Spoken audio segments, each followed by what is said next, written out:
Good morning, I'm John Mangiaratti. I'm the town manager. Thank you for coming to the Drive with John program. Has anyone not been here before to the program? Any new first times? Oh, thank you for coming. You're going to love it, I think. I hope. I hope. But so, so we're broadcast live on TV. So if you're not comfortable on camera, just don't look over there. And anytime you ask a question, I'll likely repeat it just so that the TV audience can hear the question, and then we'll roll. So I usually start by talking a little bit about myself. Everyone except for one of you has heard it before, so I'll be very brief. I've worked here now since 2018, and I'm very proud to be the town manager in Acton. Acton is a community that other communities look to as a leader, and I think it's because of many factors. One of those factors is the people that live here. The people that live here care about, I'd say, the right things, and it's reflected in how the government operates. You value services, you value caring for others, and having facilities like this beautiful senior center is just another example of that. So I work in town hall, and we have a very good staff that works there. We also have people that work in this building and in public safety agencies in different buildings throughout the town, and our DPW building on Forest Street. And we have folks working behind the cemetery on Concord Road. And we have a few other people working in different parts of the community, all to serve you, to keep the town looking great, to keep people safe, and to move things forward. So we'll get to the most popular topic, which is road updates. I'll do that in a moment, but I wanted to start first with town meeting. We had town meeting last week. Anybody go? Good, thank you for coming. Hope you enjoyed it. It was 2 nights. It was not as well attended as other town meetings I've been to. We usually have between 400 and 700 people. Last year we had 2,600 people. And this year we had less than 400. We had about 375. So you could say that maybe people trust that what we're doing is okay, and they're okay with not showing up to town meeting to weigh in on it. That's my interpretation. Other people have different interpretations of why only 370 people attend the town meeting. But in any event, it was a very successful night. We had budgets that were approved for the town operations, for the school districts. That we have 2 school districts. Both of those were approved. We had some important capital projects improved. Some bylaw changes. We are now going to have a prohibition on gas-powered leaf blowers, which will kick in a few years. It's not right away. Okay, thank you. The people voted for it. Everyone has an opportunity to make the decision, and out of the 375 people who were there, more than half of them said that they wanted to do it, and that's how government works. Can you imagine if all levels of government were that easy to be a part of? Like, you can't go to Washington, D.C. and vote on things. You can't go to Boston and vote on things. But if there's a bylaw being proposed or a budget being proposed, any one of you can go to a town meeting, and your decision is part of the process. It's pretty cool. Town meeting is a special thing that we have here. And I have colleagues across the country that work in different cities, and they don't understand it because it's pretty much a New England thing. And most other places around the country have a city council. They hire a city manager, and there are 9 people on the city council that make all the major decisions for the people in the community. But here in Acton and many communities like this, any number of people can come to town meeting and be part of the legislative process. So it's pretty exciting. I hope you come to the next one.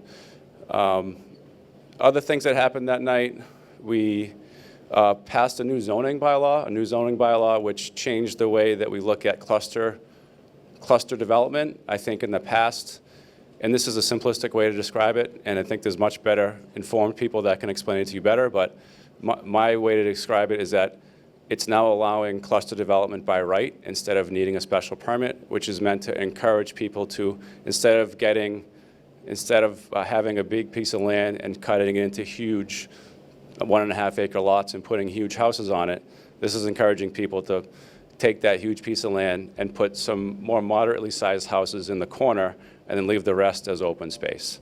That's the simple way to describe it. It's much more detailed than that, but that's the easy way to look at it. And the community overwhelmingly supported that. It needed a 2/3 vote. Actually, it only needed a majority vote. But either way, I think it got both. The big issue that I think I've talked to folks here at the Senior Center about over the last year was the DPW building. That was a project that we had been working on for about 5 years.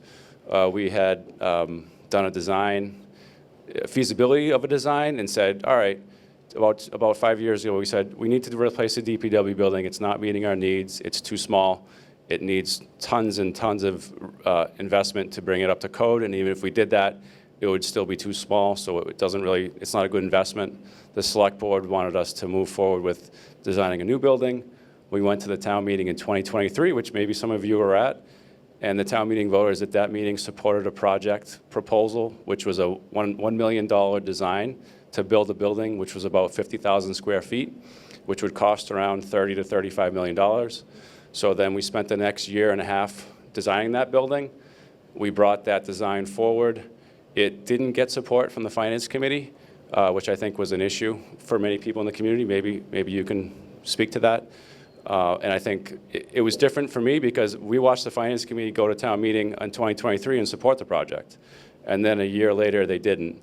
And so, and when it went to the ballot, the people didn't support it either. I think we had about over 2,000 people go to the town election, and more than half of them said no when we asked if we could exclude the debt for this building project. So we went to town meeting the following week, and instead of asking the town to support the full $35 million building project, we took a step sideways.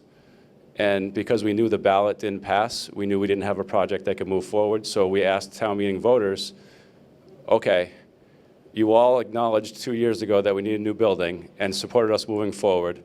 When we brought the proposal forward, it didn't get supported. So we know we need to do this. And in order to continue the process to figure out a building that people can support, we need additional funding to do some study analysis, and then we'll come back when we have that completed. So we asked town meeting for $150,000 of an appropriation to continue study and analysis. And that's going to begin this summer. And what we'll do is determine what changes we'll bring forward in a future proposal to replace that building. So that's, I think, and one thing that I've been working in town government for 20 years, actually. This is my 20th year in town government. And I've been to a lot of town meetings, and town meeting always gets it right, in my opinion. And I don't always agree with what happens at town meeting, but in my experience, town meeting always finds a way to get it right. And they always do, in this town especially. And town meeting supported this $150,000 to do some more design work, and we'll come back and we'll see what town meeting thinks next year or whenever we finish. But just to give you a sense of what we're going to do on the DPW project, the very first thing we're doing is we're getting a peer review consultant.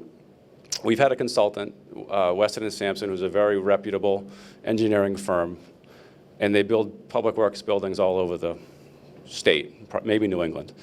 But I know that it's important to have someone else take a look at this. We trust our designer, but we know that in order to have a credible look at things that we can change, we need someone else to put their eyes on it. So we're going to have someone else take a look at it and see if they have any ideas for changes or ideas for thoughts that we initially had about the building itself that's here now, to see if that'll inform how we move forward. So that'll be first, and then we'll work with the building committee on what we do after that. So that's exciting. I think I met with a group of fellows. It was a group of gentlemen at the grocery store the other day. They happened to be getting together, and I sat and talked to them for a little while. And I said, this town isn't going out of business. I think you'll have companies that come in, they go, and they need equipment, and then they sell it all, and they have buildings, and they sell the buildings. This town's not going out of business. And even though 100 years from now, things may look a lot different, people may do things very differently, I think we're still going to have roads. I think we're still going to have sidewalks. We're probably still going to have street lights and all the other things that the DPW maintains. So we need to have a facility for our operations to continue forever. I mean, we're talking about a building project that will pay off over 30 years, but it's really a building project that will help us for the future. And that's sometimes hard for folks to focus on, but that's part of what they've been doing here in this town since 1735, and we're going to continue doing it. Let's see, that was a building project. I wanted to talk about fire department, the fire stations. Does anyone live next to a fire station? Nearby a fire station? Drive by a fire station on the way here? Okay, good. So for many years, from the 60s until 2021, we had 3 fire stations. One in West Acton on Central Street, one in South Acton on School Street, and one in the center across from Town Hall. And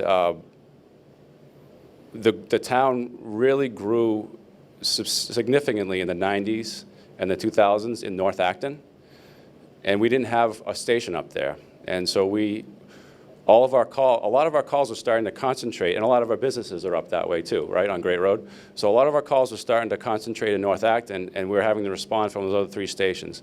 So the town, I think going back many years, recognized the need for a new station in North Acton. We were able to get support for it in 2020, 2019, thereabouts, and build that building.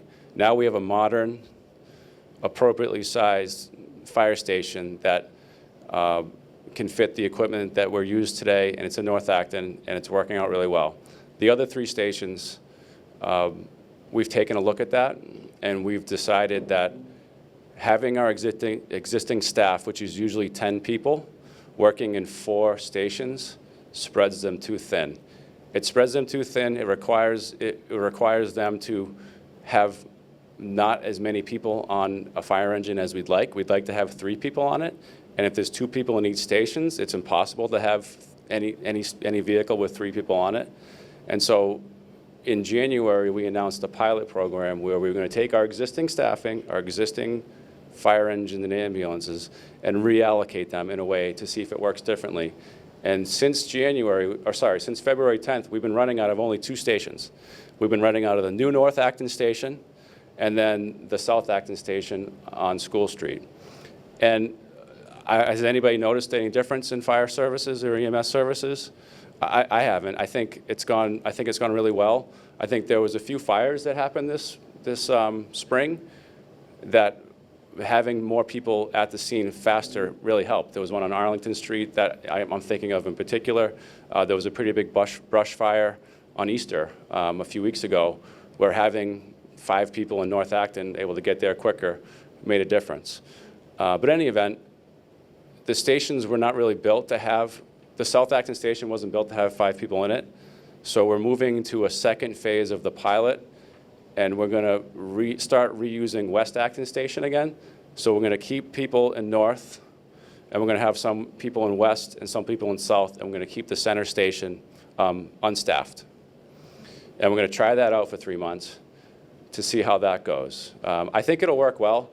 I think we could have kept people in South Acton, but it just was too squeezed. You know, as you know, when you're a firefighter, you come in at 7 a.m. in the morning and you don't leave until the next day at 7 a.m. So you basically live there for 24 hours, and you have to go out and do calls and training and stuff. But we had 3 people basically living in a tiny room, and it just was too squeezed. So we're going to spread them out a little bit, still see how it goes. We're going to maintain having 1 ambulance in North and 1 ambulance in the south part of town, divided by Route 2. And we think it's really going to help, continue to help operations for fire. So that's what's going on there. We did a public survey, which hopefully you saw. If you're interested, you can still fill it out, actonma.gov/fire. And it's 10 questions, just what you think about the fire department, any thoughts or concerns you have. Because as part of this pilot program, we're trying out different deployment models, but we're also trying to understand what the future of fire and EMS looks like. As you may know, we transitioned to a higher level of paramedic care in 2018, so we're about seven years into that. And the department is a lot different now than it was 20 years ago. And so we're trying to find new ways to operate into the future that make the most sense. So that's what's going on with the fire department. All right, let's get to road work. So I'll start with Kelly's Corner because that's everybody's favorite. It's really starting to happen in Kelly's Corner. I mean, they tore up Community Lane this week, the road that goes down to Roach Brothers, and I think right now it's all dirt. And it'll be intermittently closed for the next week or two, but in about 2 weeks, there'll be a fresh coat of pavement on there. And that, it won't be done, but it'll look a lot better than it has. They're doing the widening of Main Street because they finally got the poles out of the way and the walls built. And that's happening today. I saw them filling in the gravel next to Middlesex Bank on my way here. Sidewalks are being poured. I saw the electrician messing with the traffic lights the other day, so maybe the lights will be turned on soon. I think it's really going to start to pop this summer.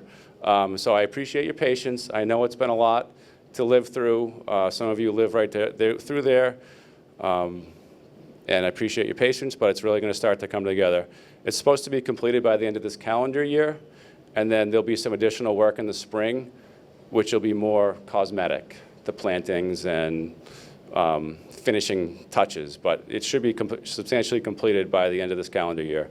So we got to the end. We're at the end. 6 more months, right? Or 7 more months. It's felt like 5 years, I understand that, but it's only been 2.5.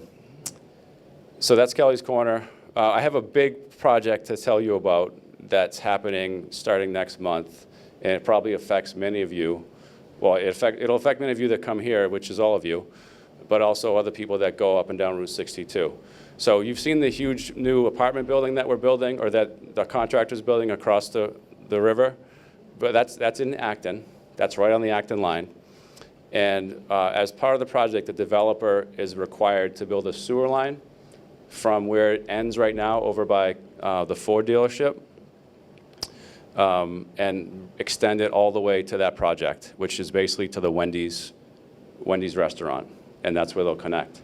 So that's going to happen starting in June, starting after Memorial Day.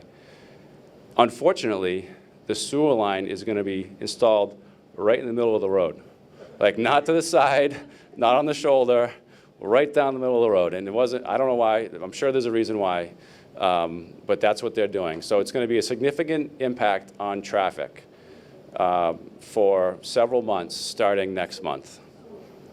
They're only going to be working during the day, 7 to 3, so it won't be as much of an impact for folks in the evening. But during the day, it's going to be a very significant impact, starting next month, all through the summer, into the early fall. And I'm asking you now for your patience and appreciate you keeping us informed. If there's anything in particular, there'll be traffic details. Detective Leo Gower may be one of them. He might be out there. But the police will be there. We had a meeting yesterday with the Acton police, and then we also had the Maynard and Concord police, because we're basically in the corner of all those 3 of those towns, and all 3 of us are going to be impacted by this. And we all work together to come up with a plan where they're going to try to keep one lane open at all times, and if necessary, there'll be a detour route that gets people around it, going through the old campus of the tech company that's right next to Wendy's, and coming around up through here. So there'll be a traffic mitigation and management plan in place, but it's going to be a pain if you're going that way. If you're coming to the Senior Center from, coming down High Street and coming to the Senior Center, the impact isn't going to be as bad. It'll be a few weeks instead of a few months where you'll be severely impacted. But if you're going into Maynard, it's going to be an impact for a few months. So sorry about that, but we need to get things built, and that's the way that construction works. And so that's Powder Mill. Let's see, what's good news? We got the summer concert series kicking off. A lot of great acts that are coming. Some national touring acts come to Acton and go to Narra Park for our summer concert series. The first one is in June. We have a pretty popular band that's going to be playing at the 4th of July Festival called 36 Red. They're the band that travels the country. I actually saw them in somewhere far away. I think I was in Florida, and they were the band. I was like, wait a minute, those are the people that come to our 4th of July. So they're a real good band. The 4th of July is on. It's going to be on the 4th. We hope you can come, and we'll have fireworks. We'll have, last year, if you were there, was the first time we did the event in 5 years. So there were a few things that changed in the world and in the organization in those 5 years. So last year, there were a few things that we needed to work out logistically, and we've been working ever since July 5th on those things. So it'll be a little bit different this year, and I think it'll continue to improve every year. So that's coming up. I think that's all I have for updates. I look forward to all of your questions, and I'll do my best to answer them. Yes? Any chance of getting rid of outlawing gas-powered lawnmowers? The question is, can we get rid of gas-powered lawnmowers? You know, I think the gas leaf blower thing is an interesting one because I think there's always been an element of you're using gas and it's not great for the environment and for our climate action goals, but I think the noise is also a part of it, that people really didn't like those. So I haven't heard any movement on that issue, but as I said before, you can get any other 9 people to get a petition to get a warrant article at town meeting. It's that easy to affect change in local government. Yes? One is a compliment. Start there. Let's start there. The four-way, or actually five-way intersection near Jones's Field playground area, we have an all-stop area. It's pretty much obeyed, and every once in a while there's a police cruiser there, which is good. Because a lot, and the main culprits are trucks. They just roll right through. They don't even do, it's supposed to be a complete stop, but they just roll through. And they also do that over here at Parker Street, coming down this way. The new stop signs there, yeah, yeah. There. And the next thing, I'm not against a DPW building. We definitely need it. I'm all for it. My main concern is, I think $35 million is a lot of money.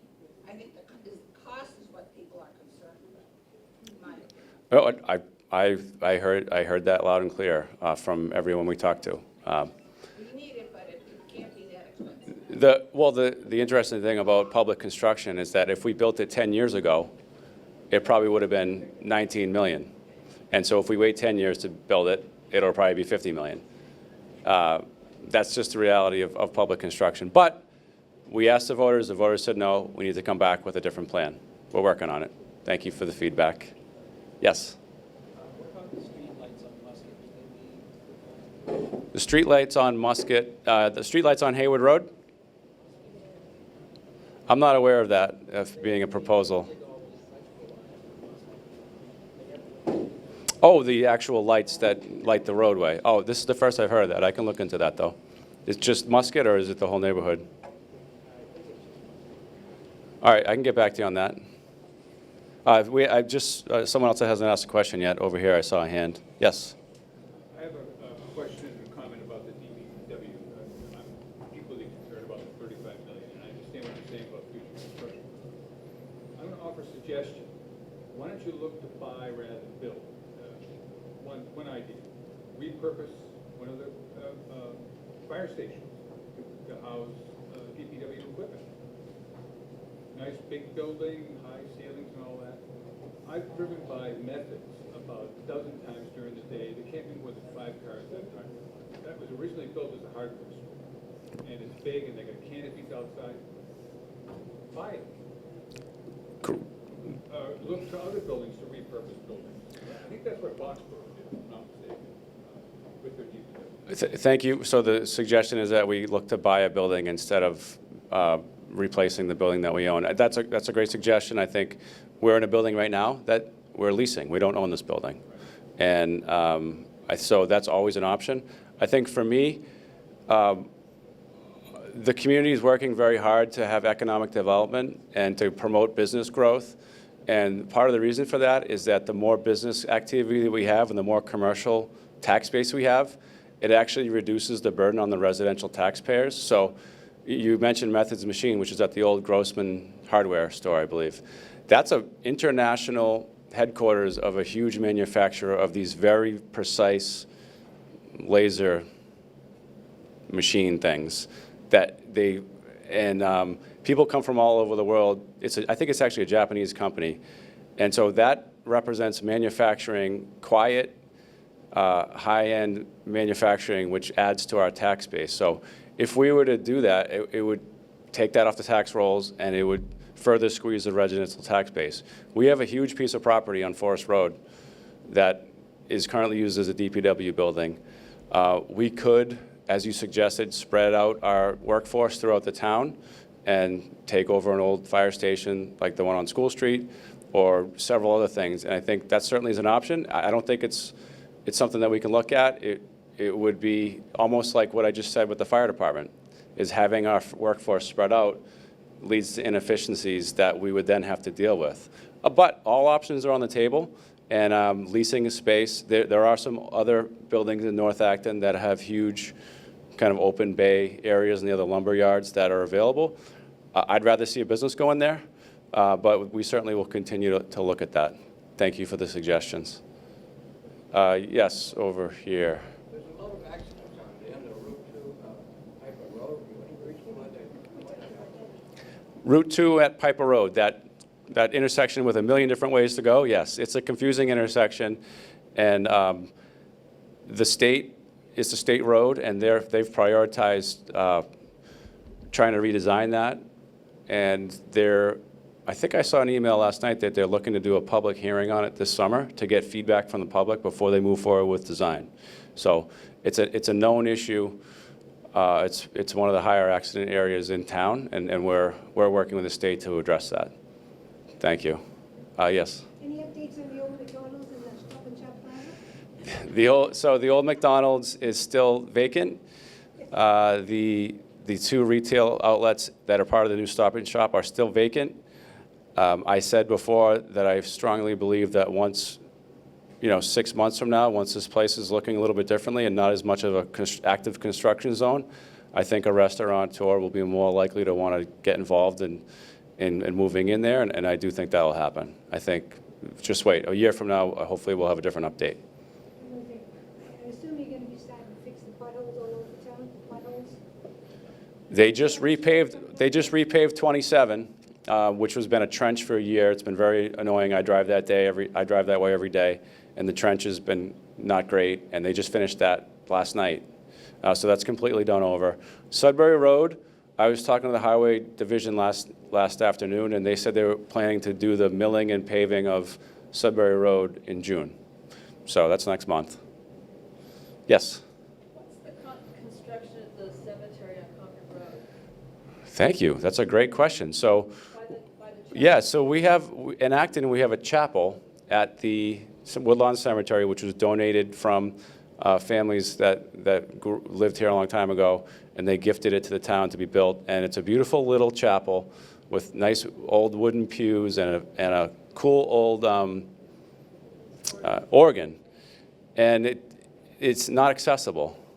So people that have accessibility issues aren't able to get in there because there's a bunch of stairs and all that. So we were able to get a grant, a $250,000 grant from the state to do an accessibility improvement project to just the front. So what we're doing, and what you've probably seen now, is they tore up all the pavement, and maybe they took the steps off, and they're going to redo a very tasteful ramp situation so that people can get into it. And the Cemetery Commission paid, so we got a $250,000 grant. I think the total project was like $320,000, so the Cemetery Commission picked up the rest. And it's a really cool investment. It has to be done by the end of the fiscal year, which is next month, so it should be happening soon. And I think once that happens, more people will be able to enjoy that cool little spot. Thank you for that question. We need to put out a notice about that, because I'm sure other people are wondering what that is. Yes? Yeah. My concern about the Public Works building is that I listened to Dean Charter, and the fact that we have a whole bunch of town employees living in a building where there's gas fumes and everything. Are you going to move some of those secretarial type jobs that are in there to someplace else? So thank you for the question. The concern is about the conditions for people that are working in the building, and the fact that there's a lot of transfer of fumes from the apparatus area, mechanics area, to the office staff area. and whether we're going to move people this summer or right now until we have another plan. I think we'll take another look at that. There are exhaust systems that if we think we're going to be there for a long time, we will probably invest in, that we weren't necessarily going to invest in if we're going to having everybody move out of it soon. But yeah, we definitely will be addressing that concern with the staff that are working in there now and making sure that measures are in place. We're actually doing a couple little improvements right now, even this week, to things that we weren't sure we were going to do, and that the air quality concern will be something that we look at this summer too. Thank you. Yes. Is there any update at all on the intersection Prospect, Ace Hardware area, 27th Prospect? That is just still such a dangerous intersection. Like, I thought there was some stuff being done. Yeah, thank you. The question is about the Prospect intersection, which is where Ace Hardware is at Main Street. Thank you for that. Yes, we have funding secured for that project. The DPW Director, Corey York, went out to bid, I believe, and we're going to start construction on that this year. That's already been approved. It's already been funded. It's already been designed. They're going to make it so right now you can get to Prospect Street 2 ways from Main Street.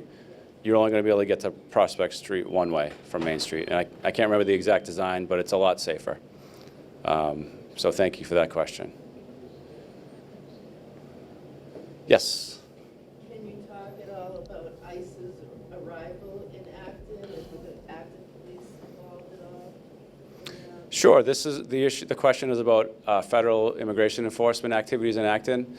There was one that was in the news last weekend, which we became aware of because residents saw it happening and started video and recording it and gathering. And then the next day there was actually a rally at Town Hall for people that were concerned about federal immigration enforcement happening here in Acton.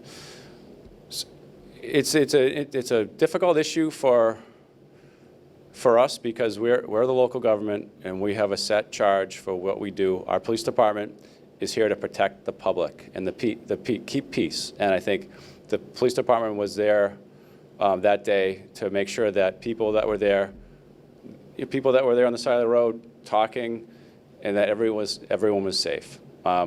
We don't know what they're going to do. The federal agencies, what they're going to do. They don't necessarily tell us why they're here or when they're here or what they're doing here or even what happened afterwards. We don't get that information. So I understand it's upsetting for people. I know I worked with our DEI officer in Wenjico, and she's been in touch with families who are afraid because of the activity, and people need to know that if they have questions or concerns to reach out to us. It's a federal activity that we don't really get involved in. Thank you for the question.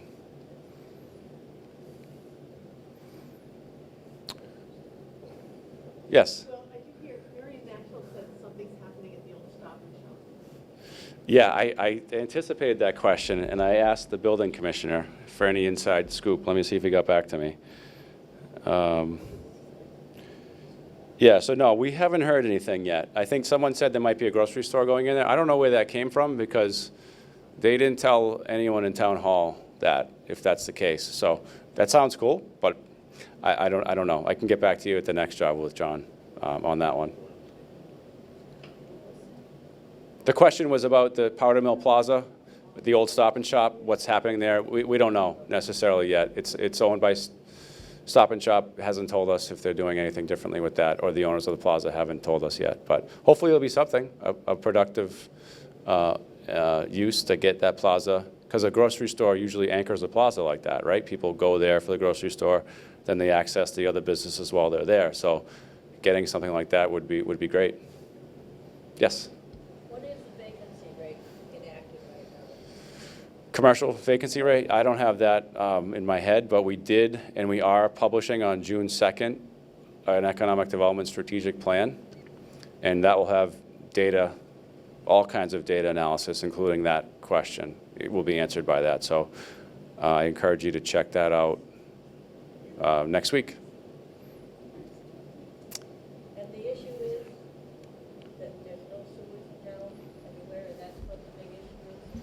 So the question is the fact that we don't have sewer in parts of our town, is that impacting commercial vacancy rate? I would say yes, it is.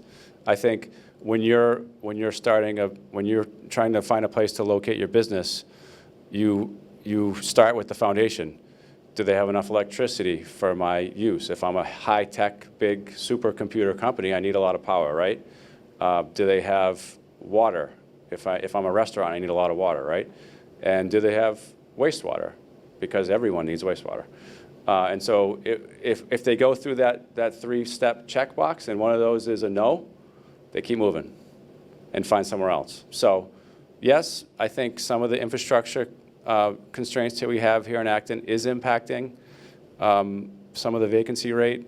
I know from speaking with the owners of or from our economic development director speaking with the owners of Gould's Plaza, which is where Donlands is, I think that they had been interested in having a restaurant and some other facilities there that needed more wastewater capacity than was available. Those things can be fixed. You can put in a bigger septic system. It's just a big investment. So it's not necessarily that we don't have sewer. It's just that wastewater capacity is constraining the businesses, and it will require either big private investment of big fancy wastewater treatment systems or big investment of a municipal sewer system. And both of those are cost prohibitive. So it's a challenge that we're working through. Isn't another good factor for cluster housing is that there will be just like one septic system for all of it? Or easier? The question was, is the cluster development having a shared septic system? And that, I think it does sometimes. If it's an apartment building, it does. But if it's a cluster development of houses nearby each other, I think a lot of times they have their own individual treatment systems. But thank you for that question. Yes? So is the sewer out here that you're talking about private or public? It's going to be the part of the municipal sewer system, but the private corporation is being required to build it for us as part of the, so when we gave them a permit to build that project, we said you have to do A, B, and C is build this sewer line for us so that they connect. And there is an opportunity, I suppose, for the businesses that are along that road to connect someday. But the only one that's connecting as part of this project is the 230-unit apartment complex. And I was on the site yesterday. It's moving along quickly. It looks really cool.